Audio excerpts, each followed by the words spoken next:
اللہ اکبر اللہ اکبر۔ اب اس کے بعد یہ ایک سورت جو آ رہی ہے، اس کے بارے میں عام طور پر آپ کو لکھا ہوا مل جائے گا کہ یہ سورہ جو ہے یہ مدنیہ ہے، لیکن یہ کہ یہ اکثر سورتوں کے بارے میں یہ جو آخری ہیں، ہر قرآن مجید میں کوئی نہ کوئی ایک رائے تو لکھی ہے، لیکن جب تفصیل دیکھتے ہیں تو بہت سی آراء ہیں اس میں، یہ کوئی ایک رائے نہیں ہوتی۔ میں نے جب تحقیق کی ہے تو حضرت عائشہ صدیقہ رضی اللہ تعالی عنہ کے قول کے مطابق یہ سورت بھی مکی ہے، مدنی نہیں ہے۔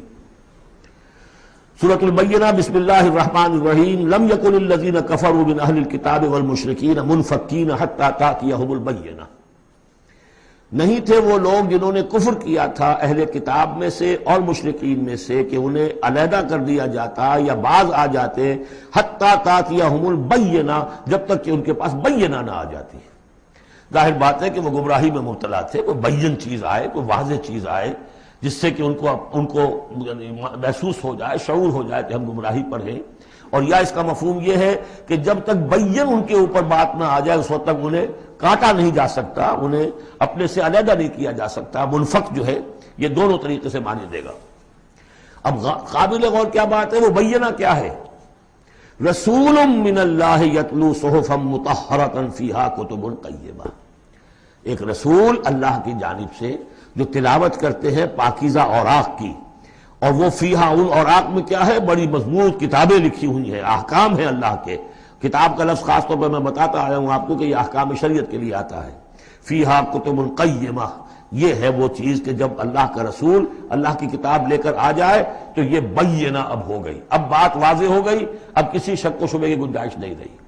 یہی سورہ طلاق میں ہم نے پڑھا تھا ذکرہ، قد انزلنا الیکم ذکرہ رسولا یتلو علیکم آیاتہ، تو یہ جو ہے رسول جب تلاوت کرتا ہے گویا کہ رسول اور کتاب مل کر بینہ بنے، اللہ کی کتاب اس کا معلم رسول مل کر بینہ بنے۔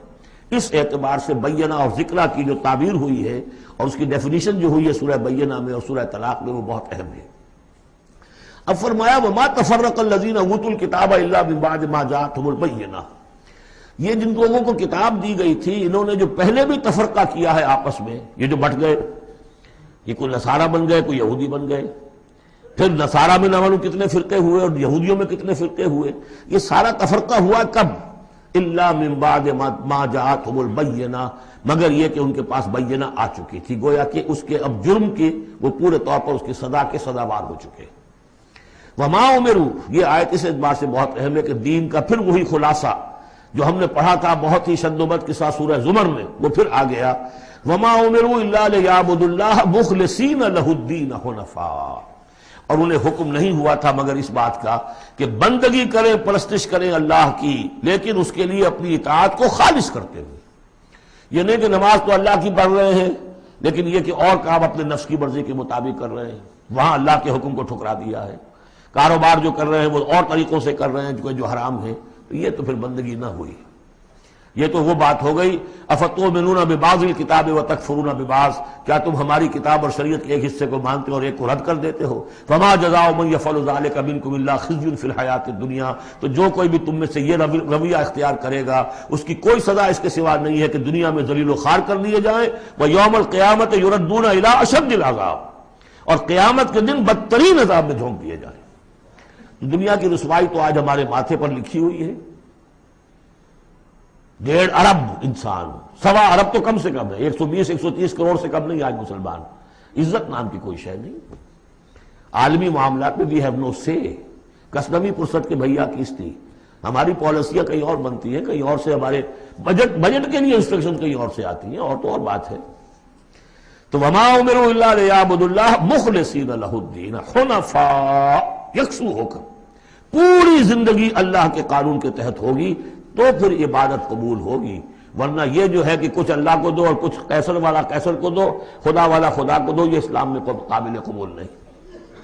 اب اس کے بعد فرمایا وَيُقِيمُوا الصَّلَاةَ وَيُؤْتُوا الزَّكَاةَ، اس کے علاوہ وہ نماز قائم کریں، زکوٰۃ ادا کریں۔ بندگی اور شے ہو گئی، نماز اور زکوٰۃ علیحدہ شے ہو گئی۔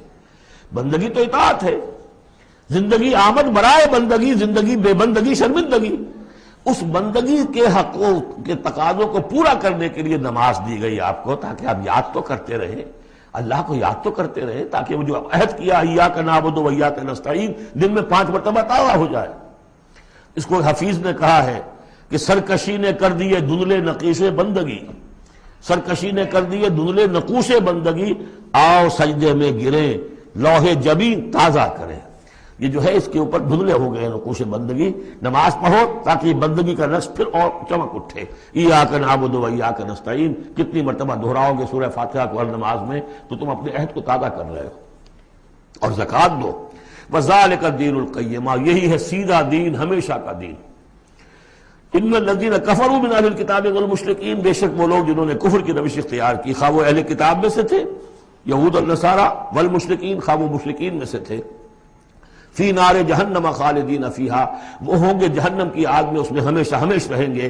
اولئک ہم شر البریہ، یہ یقیناً بدترین خلائق ہے۔ ان الذین آمنوا وعملوا الصالحات، اس کے برعکس وہ لوگ جو ایمان لائے جنہوں نے نیک عمل کیے، اولئک ہم خیر البریہ، یہ بہترین خلائق ہے۔ اللہم ربنا اجعلنا منہم، اللہ تعالی ہمیں ان میں شامل ہونے کی توفیق عطا فرمائے۔ جزاؤہم عند ربہم جنات عدن تجری من تحتہا الانہار خالدین فیہا ابدا، ان کا بدلہ ہوگا ان کے رب کے پاس وہ باغات، رہنے والے باغات، ریزیڈنشل گارڈنز، جن کے دامن میں ندیاں بہتی ہوں گی اور جس میں وہ رہیں گے ہمیشہ ہمیش ہمیشہ ہمیش۔ یہ مقام اور ایک سورہ تغابن جو ہم نے پڑھی تھی، اس وقت میں نے وہ بات کا تذکرہ نہیں کیا تھا، دو مقامات قرآن مجید کے ایسے ہیں جہاں جو سائملٹینیس کنٹراسٹ ہے وہ یہ ہے کہ جہنم کے لیے صرف خالدین فیہا آیا ہے اور جنت کے لیے خالدین فیہا ابدا، تو یقیناً کوئی نہ کوئی فرق ہے۔ ویسے جہنم کے لیے بھی قرآن میں دوسرے مقامات پر ابدا بھی آیا ہے اور پھر سارا کچھ، لیکن جہاں کنٹراسٹ آ جائے جو فوری ہو، تو یہ جو سائملٹینیس کنٹراسٹ کے حوالے سے، چنانچہ اسی بنیاد پر امت کے دو بڑی عظیم شخصیتوں کی رائے یہ ہے کہ جہنم ابدی نہیں ہے، ایک وقت میں آ کے کھوکھلی ہو جائے گی، ختم ہو جائے گی۔ یا تو وہ جہنمی وہ ہوں گے کہ جن میں خیر کا سرے سے کوئی ایلیمنٹ ہی نہیں، انہیں جلا کر راکھ کر دیا جائے گا، معدوم ہو جائیں گے، جیسے حیوانات معدوم ہو جائیں گے۔ اور اگر کوئی خیر کا ایلیمنٹ ہے تو جیسے بھٹی میں چڑھا کر دھو کر کپڑا نکال لیا جاتا ہے، ایسے ہی وہ ان کی روح جو ہے وہ نکال لی جائے گی اور وہ پھر جنت میں پہنچ جائیں گے۔ لیکن یہ عام اہل سنت کا عقیدہ نہیں ہے، یہ نوٹ کر لیجئے، کہیں آپ مجھے میرے خلاف کوئی فتوی نہ آپ کروا دیں، لیکن یہ ہے کہ دو افراد ہیں جو بہت عظیم ہیں۔ ایک تو یہ کہ جو یوں سمجھیے کہ شیخ اکبر کہلاتے ہیں، صوفیہ میں بہت چوٹی کی شخصیت، محی الدین ابن عربی۔ دوسرے وہ شخص کہ جو ہر اعتبار سے محی الدین ابن عربی سے بہت شدید اختلاف کرتے ہیں، بہت شدید اختلاف، امام ابن تیمیہ، اور جو یوں سمجھیے کہ سلفی جو المسلک جو لوگ بھی ہیں دنیا میں، ان کے نزدیک سب سے بڑے امام جو ہیں، سب سے بڑے عالم وہ امام ابن تیمیہ ہے رحمۃ اللہ علیہ، ان کی رائے بھی یہی ہے۔ تو دو عظیم اشخاص کا اس پر متفق ہو جانا، متفق گردید رائے بو علی بارائے من، تو یہ وہ یقیناً جو ہے اس قابل تھا کہ میں آپ کو اس کا تذکرہ ذکر بتا دوں۔ رضی اللہ عنہم، یہ لوگ جو ہیں وہ لوگ کہ ان الذین آمنوا وعملوا الصالحات اولئک هم خیر البریہ جزاؤہم عند ربہم جنات عدن تجری من تحتہا الانہار خالدین فیہا ابدا رضی اللہ عنہم ورضوا عنہ، اللہ تعالیٰ ان سے راضی ہو گیا اور وہ اس سے راضی ہو جائیں گے۔ جب جائیں گے وہاں تو اللہ تعالیٰ وہ کچھ دے گا کہ راضی ہو جائیں گے۔ ذالک لمن خشی ربہ، یہ ان کے لیے ہے جو اپنے رب سے ڈرتے رہے۔ اللہم ربنا اجعلنا منہم، اللہم ربنا اجعلنا منہم۔ حي على الفلاح